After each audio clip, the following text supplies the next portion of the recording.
Hey guys, it's Miss Cashin, and today we're reading part 2, chapter 3 of The Last of the Really Great Whangdoodles. So they just got back from their, yesterday we read the chapter where they went finally to Whangdoodle Land, and they barely managed to make it back to the professor's house. Lindy was tearful. I hated those things. I don't like it when I get scared. Don't let's go there again. Feeling decidedly shaky, the party limped across the lawn and were completely unprepared for the surprise that was waiting for them in the summer house. The Proc was sitting comfortably in one of the chairs. The professor steadied himself against a post.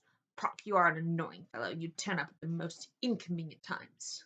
He sank into a chair, breathing heavily. It was the first time the boys had ever seen the Proc, and they gazed at him apprehensively.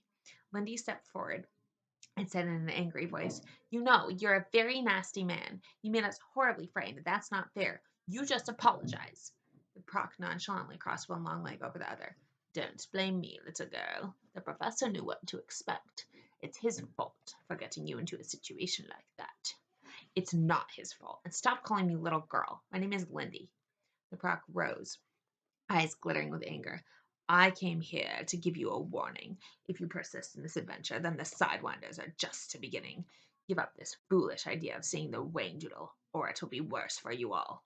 The professor said quickly, "Proc, you have said enough. Anything else should be said to me personally and not in front of the children." "No, I intend for them to hear this. They're the only ones who can prevent you from continuing this mad scheme." The Proc pulled the golden yo-yo from his pocket. It bounced and danced violently in front of the boys. "Put that thing away!" The professor spoke in such a sharp voice that the children jumped. "You have delivered your warning. Now go." The Proc moved to the doorway in a single sinuous movement. "Mark my words well. Think on them. Think hard, or you'll be sorry." Taking hold of a post, he slid around it 3 times and was gone. Lindy said in a small, apologetic voice, "Professor, I'm not sure I want to do the adventure anymore. I know the Sidewinders didn't harm us, but they did frighten me so." The professor looked at her fondly. "I know. You were very brave about it." "No, I wasn't." She began to get tearful again. "I cried and everything." "Well, it's all right to cry. It helps a great deal sometimes. And just think about what you accomplished today. You made it to Whangdoodle Land. Apart from me, you are the first humans to have been there in hundreds of years. It's a fantastic accomplishment." Lindy brightened a little. "We did do it, didn't we?" "You bet we did," the professor replied enthusiastically, "and we learned a valuable lesson from our experience with the Sidewinders." "What was that?" asked Ben. "If you remain calm in the midst of great chaos, it is the surest guarantee that it will eventually subside." "But those creatures are really gross," said Lindy, "and the Proc said that they were just a beginning." "Yeah, what else could he come up with?" demanded Tom. "Well," the professor answered, "what weapons has he left? Powerful ones, you can be sure. When all else fails, he will resort to using things that can do us most harm. Things like the weapon he used today, which was fear. The Proc banked on the fact that we would be afraid. Tomorrow he may use greed, envy, superstition, pride, lust, or selfishness. Not only will he play on our vices, he will undoubtedly use our virtues as well." "How could he do that?" asked Ben. "Oh, by relying on your generosity or sentimentality or even your sense of humor." "I don't understand any of this," said Lindy. "Lindy, all you have to know is that your greatest weapons are reason and lack of fear." "You've been through a lot of this before, haven't you, Professor?" Ben asked. "Indeed I have. I have made many excursions into Whangdoodle Land, and I have faced many dangers, and you can see I'm none the worse for my adventures." "Well, there you are, Lindy," said Ben comfortingly. "If the professor can do it, so can we. How about giving it another try?" Lindy looked at the professor and the two boys. "Would we see the You're good. Would we see the wiffle bird again?" she asked. "Oh, let me think about it. I'll be done in 2 minutes." "Would we see the wiffle bird again?" she asked. "Undoubtedly." "When should we go to Wangdoodle Land again?" Ben wanted to know. "As soon as possible. I am sure the Proc is banking on the fact that we're thoroughly scared. He won't be expecting us to try anything right away. That gives us a great advantage." "Won't he know we're there?" asked Lindy fearfully. "I doubt it. Don't forget, he has a lot to do just being Prime Minister.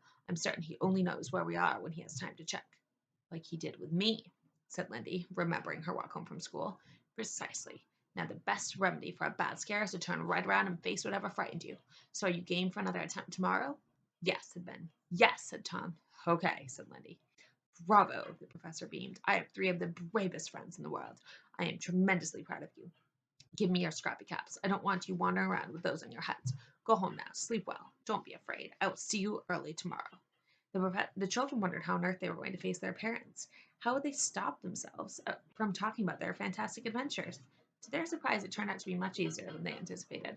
When they arrived home, they found their mother packing suitcases for the visit to Grandma. Mr. Potter was busy making last-minute phone calls. Ethel was preparing dinner. Nobody paid any particular attention to the children. I want you to start dinner without us, Mrs. Potter said. Daddy and I still have lots to do. What time do you go, Mommy? Lindy wanted to know. We're leaving tomorrow morning. We'll be back a week from Sunday. Did you tell Ethel we'd be visiting the professor? Tom asked. Mrs. Potter smiled. You and your professor. That's all you talk about these days. Yes, I did speak to Ethel. It's perfectly all right.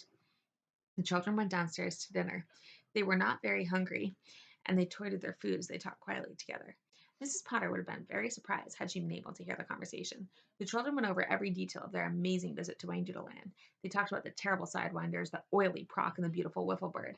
They thought with pleasure of the beautiful forests and flowers and trees, and the incredible singing river. Uppermost in their minds was the fact that tomorrow was the beginning of their school holiday, and they were going to visit Whangdoodle Land again. Each child wondered what fresh adventures the day would bring.